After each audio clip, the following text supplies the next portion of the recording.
I know you're good,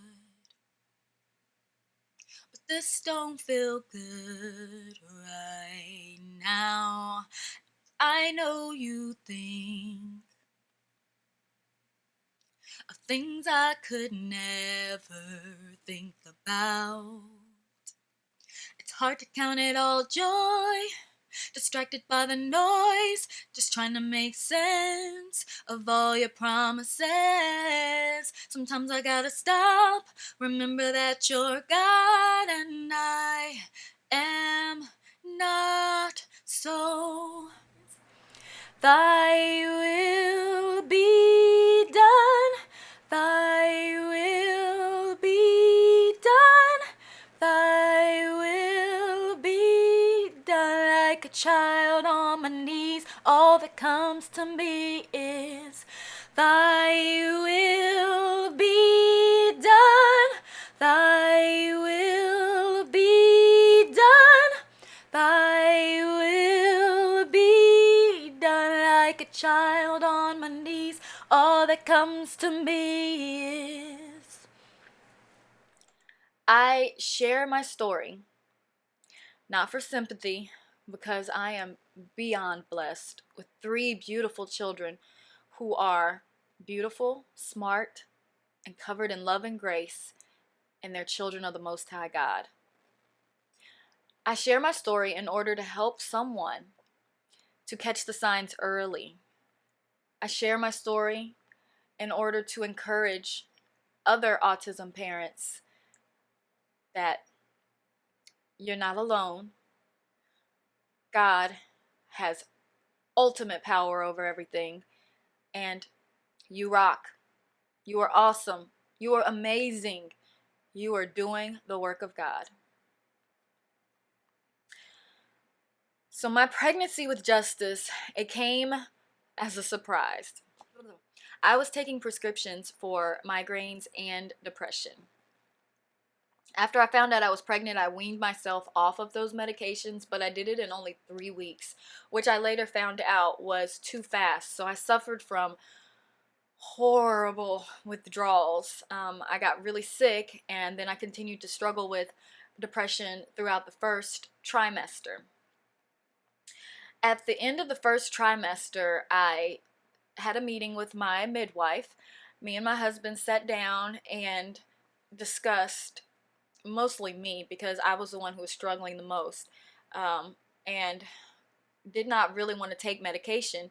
However, I didn't know how to cope with all the emotions and the hormones kicking it up a notch. My midwife suggested that I take a low dose of Zoloft, which she had delivered many healthy babies on Zoloft. And so I began taking Zoloft in my second trimester and took it throughout, I say, the first 6 weeks after he was born, at least maybe 2 months, and then I quit all of my medications, and praise God, I am prescription free and have been for over a year. I don't know exactly, maybe 2 years. It's been a while. It's been a long time. So I tell you this because when your child is diagnosed with autism, you start wondering what might have caused it. If there was something you could have done differently. And I am here to tell you no. It is a genetic disorder, and all of the studies are showing that it is mostly genetic, and there are some other things that they have not quite figured out yet that could be environmental. My pregnancy was fairly easy, except I stayed uncomfortable because Justice was sideways. He was transverse. The third trimester, when they're large enough to where they cause you discomfort, he was transverse. He was sideways. And so I did the spinning babies technique and got him to flip upside down to avoid a C-section because I didn't want to have him naturally like I had my other 2. It worked, and I used it all the way into labor. I ended up doing it again in labor because the back labor got so bad. However, by that time, he had his cord wrapped around his neck several times, and it was so tight that his heart rate was dropping super low, and the nurses and my midwife were freaking out, and so they went in and they manually dilated me. Every time I had a contraction, my midwife helped that contraction be even more powerful. Epidurals don't work for me, so this was all natural. So he was rushed out so that I was able to avoid a C-section. My midwife was very good at making that happen, although I hated her at the time. He was fine though. He had no problems, did not need any extended oxygen or anything. He was able to nurse and have skin to skin directly after. Everything seemed fine.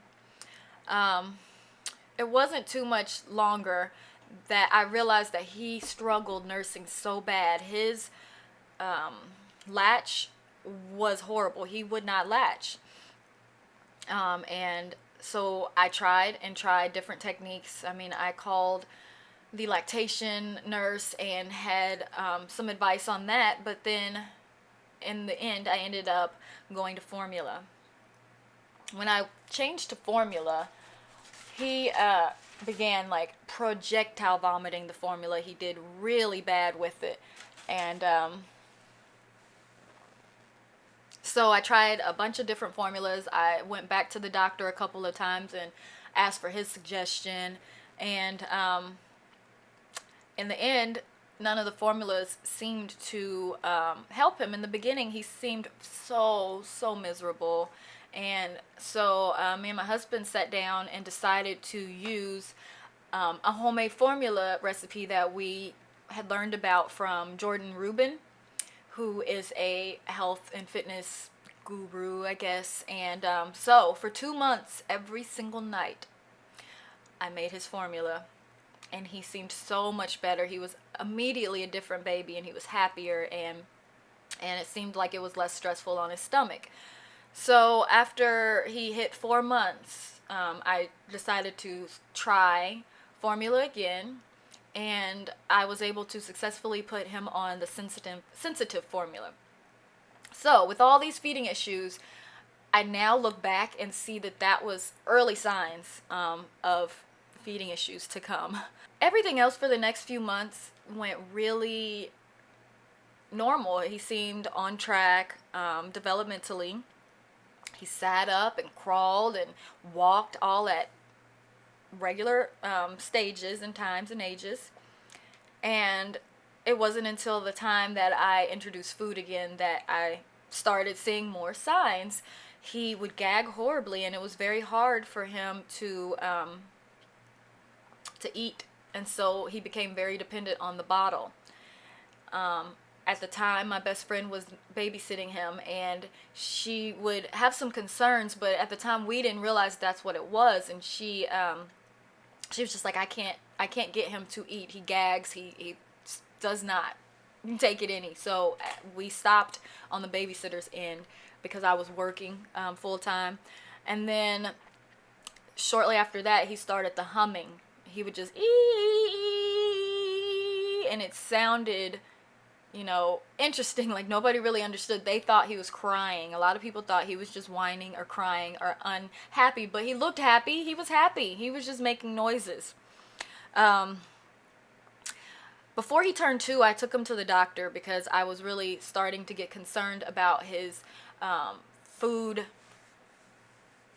his delayed speech, and his texture sensitivities. At that point, he was only eating crunchy foods, mostly only pretzels I could get him to eat. And I was having to, I was worried that he was not getting enough nutrients.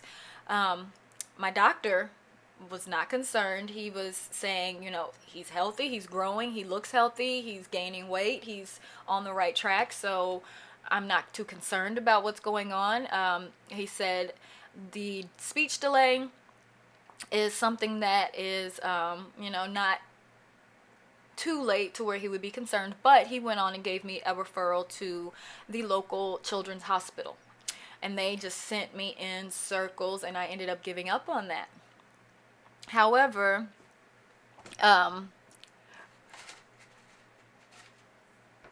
that time I was in denial. I really thought maybe he had a tongue tie or sensory processing disorder. I was like, there's no way he has autism. Nope, he just has a sensory issue. Well, after the children's hospital didn't work, I reached out to our local early intervention group, which is called Infant Toddler Services.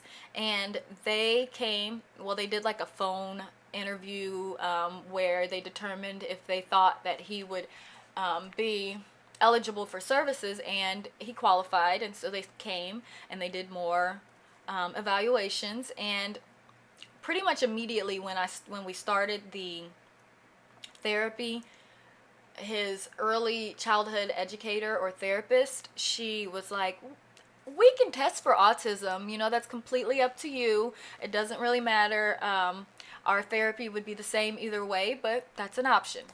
And I completely let that fly over my head and was like, we don't need to test for autism, we're fine.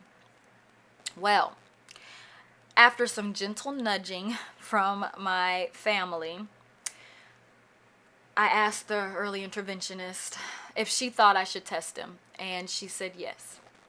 She said he does have some of the red flags, and if it was something that I wanted to do, she could help me with it. And we immediately began the procedure, and she began doing all of the preliminary tests and having other specialists come to my house and do the preliminary tests. Test after test after test, he was hitting all of the red flags. And so we ended up getting into one of the local hospitals that do the diagnosis, and we were there for a 2-hour evaluation, and we walked out with a diagnosis of autism spectrum disorder. And I wish I could say that I left out of that office and just was ready to fight, but I wasn't. I was actually in shock. That grief hits you in the beginning and you don't really know what to expect of it. And because we are not very knowledgeable about autism, I was scared and I did not understand. And my husband did not understand, and he was still in denial. He was like, I don't believe it. He doesn't have it. He is just like me, and he's just going to talk a little later, and I don't believe it. And so with all of the denial around me, including when I would tell people, who were like watching him in the nursery at church and things like that, I would tell them and they'd be like, what makes you think he has autism? They would give me that response, and it was hard in the beginning. His potty chair is going off right now. He's not even here. Anyway, it was very hard in the beginning to stick to my guts and to really know that me as a mother knew that there was something different, and that my older 2 children I was able to parent them totally different, and my instincts knew very early that I had to parent him different, and it came off to other people as I was spoiling him, or I was holding him too much, or that other people didn't understand, but my instincts as a mother immediately knew I had to parent him differently. And I didn't realize it until later why, but I knew. Going through the diagnosis really prepared me to have a thicker skin and to trust my mothering instincts. Like I said, many people looked at me like I had Munchausen by proxy, and trust me, I don't even like for my kids to have a cough. Like, no, I would never just make up some disorder for my children to have. Like, I did not want to claim that, but I wanted to be able to get help. I wanted to be able to get all the assistance that I could to help him, to pull him out of his shell, because it felt like he was in this box and I just could not reach him. He wasn't making eye contact in the beginning, but with the early intervention, thank God, when they came to my house, they came once a week, about once a week. They helped me learn the techniques to teach him the eye contact. Now he is doing excellent at eye contact, at asking for things. We tried to teach him sign language for more, and drink, and milk. And, those things in the beginning, he was not responding. And eventually, I started seeing him respond. They got him 3 months before his 3rd birthday. He was started in a early intervention preschool. And they they did a 1 month evaluation with him and qualified him for the autism classroom at the early intervention school, and they started an IEP on him. The rest is history. He went from April all the way through the summer. He went through summer school. I think he had like a total of a month, maybe a month and a half off, but other than that, he was in school all summer and started full-time school in the fall. And I've seen so much growth in him from having that peer model of a classroom and having other children there with autism. And his classroom is 1-to-1 teacher ratio, so they have 7 children, they have 7 teachers in the classroom, and so that really, really helps because he is a wanderer. Another thing that helped was we invested in swings and trampolines, and he started off, before he was a spinner, and he would just spin, spin, spin, spin, spin, spin, spin, like he would not get tired of it. He would hurt himself sometimes and get up and spin some more. And after we got the trampolines and the swing, I do have one indoor swing and one outdoor swing set. And after we got those swings, he stopped spinning because he was able to balance his body, which is something I learned. Since then, we have seen such great improvement.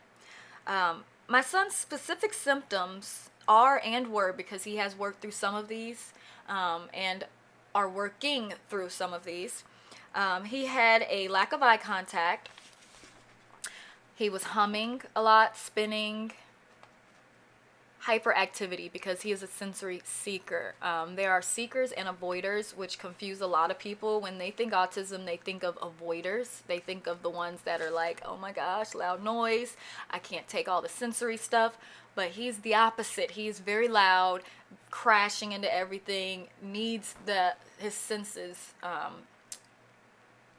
peaked at all times. He had an extreme fear of baths, and he had a horrible anxiety over food, and therefore an extremely limited diet. And I mean, when I would try to offer a new food to him, you would just see his face go, oh, I want to try it, I want to try it. Like, you could tell he wanted to try it, but he would like get real close and be like, no, I can't do it. He was speaking no words. No words. Like, at this point, he is now doing echolalia, so he is mimicking, and he is starting to use some words when he needs something, like juice or chips. And that is amazing to see that, because in the beginning, you don't know if you will see that. You start really, your imagination goes out of control. And he seemed like he ignored us. Like, we would say to do something, and he would just keep walking. He'd just turn around and walk off. He'd say, come here, Justice, and he would just walk off. Or you call his name, ignore. Nothing. He never responded to his name. He does now. He does definitely now. And at the time, he had no connection with anyone but me and his sister. And so, in the beginning, we thought he maybe needed daycare so that he could get used to being away from mommy, since I was a stay-at-home mom with him for most of his young childhood. I worked for about a year. And that didn't go very well. We quickly figured out that he needed more attention than what a daycare could give him. He had an extreme dependence on the bottle because of his oral sensitivities and the fact that he would not try different things. I have every cup they have made, every type of cup they have made, I purchased, and he refused them, all of them, until we finally found the one that's a straw, and he sticks it all the way to the back of his mouth and kind of chews on it and drinks it at the same time, and that works for him. He had horrible insomnia. I mean, like, he'd be up till 2 o'clock in the morning, just happy, running around, hyper, just could not stop, and then would be right back up. Like, he just had horrible insomnia and stomach issues and constipation. When we got him on formula, we started on the Similac sensitive, which was low lactose. And so when he got to the age that we stopped formula, I put him on almond milk, vanilla almond milk, and that's what he got used to. He had no fear of danger. And he would line his toys up, his cars. They had to be lined. Any toy. If there was a few of them, he'd line them up, and if you change the direction, he wasn't having it. It had to be lined up. And he had very limited play. As he began to speak a little bit more, his speech and his play was like the alphabet, the ABCs and the 1, 2, 3s he loved. And I later figured out that it was because it's predictable. He knows what to expect. It's a pattern. And so he still to this day, all day, he's A, B, C, D, E, F, G, all day. Like, loves it, loves it, loves it. And he's also starting pretend play. I see him playing with his little toys and, you know, and acting it out, which is cute, but he did not do that before. Having a child with autism can be very isolating. My social life wasn't exactly a socialite before, but I was in no way a helicopter mom. I was completely comfortable with letting my kids play while I socialized with the other mom on the bench, and they could play over there. I felt really misunderstood, and because he really had no concept of danger, and he was a wanderer and super fast, I still to this day have to stay right next to him in most cases. Because, like I said, no fear of danger, trying to climb off the wrong side, not understanding how to be socially, and so he'll just shove the other kid out the way, or, you know, just not understanding socially how to play with his friends.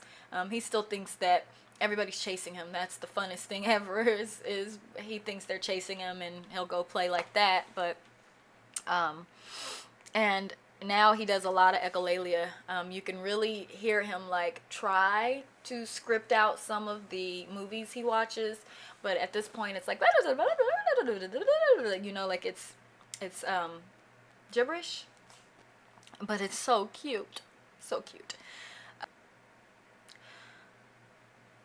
I had to be very careful when changing our daily schedule, or he would barely sleep, and so therefore I turned down a lot of outings. And like I said, I felt very isolated because I felt misunderstood. I felt that, and I would have to ask for special arrangements, and then people would think I was being a diva or a whiny person, and it just was my reality. And so I just started staying at home, staying away, doing everything at home.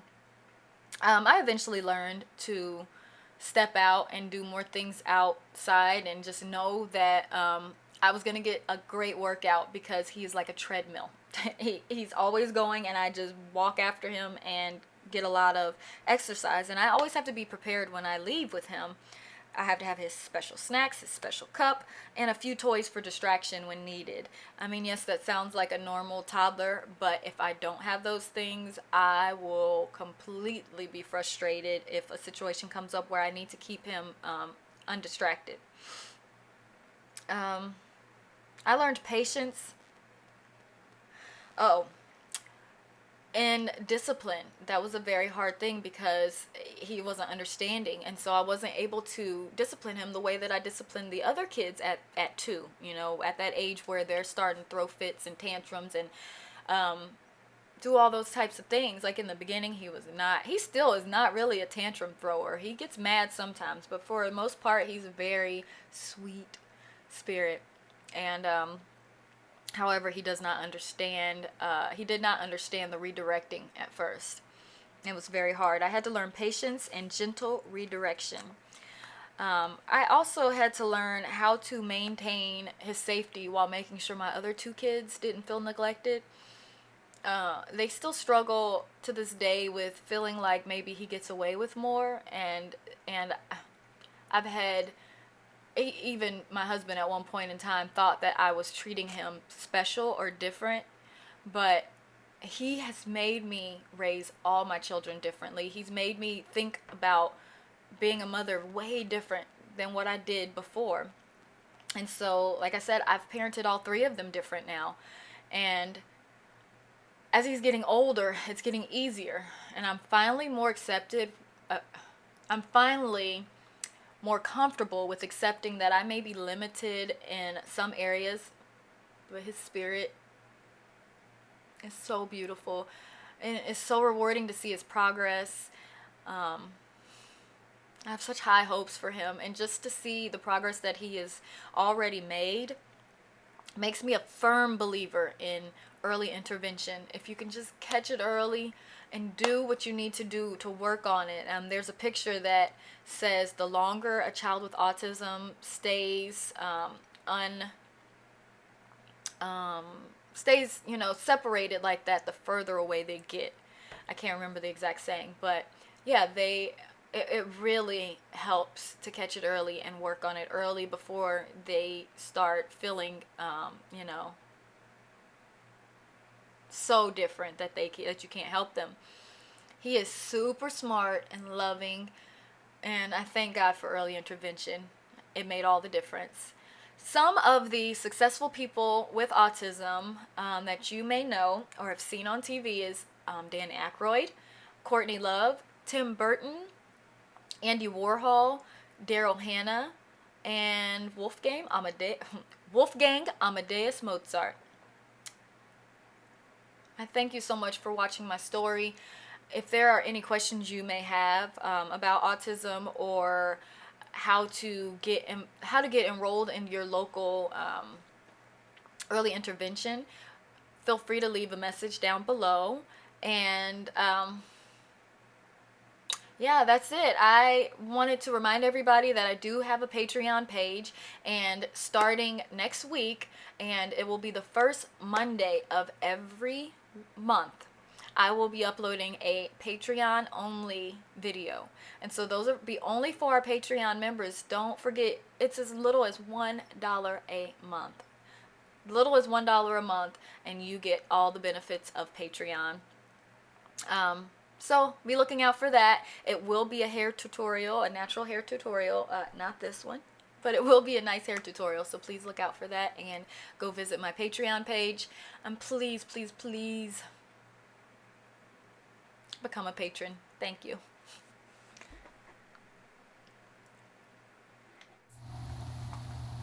I see. You see? Uh-oh. No, keep your shoes on. Oh. You're so cute. Cheese. Say cheese. Cheese, I love you.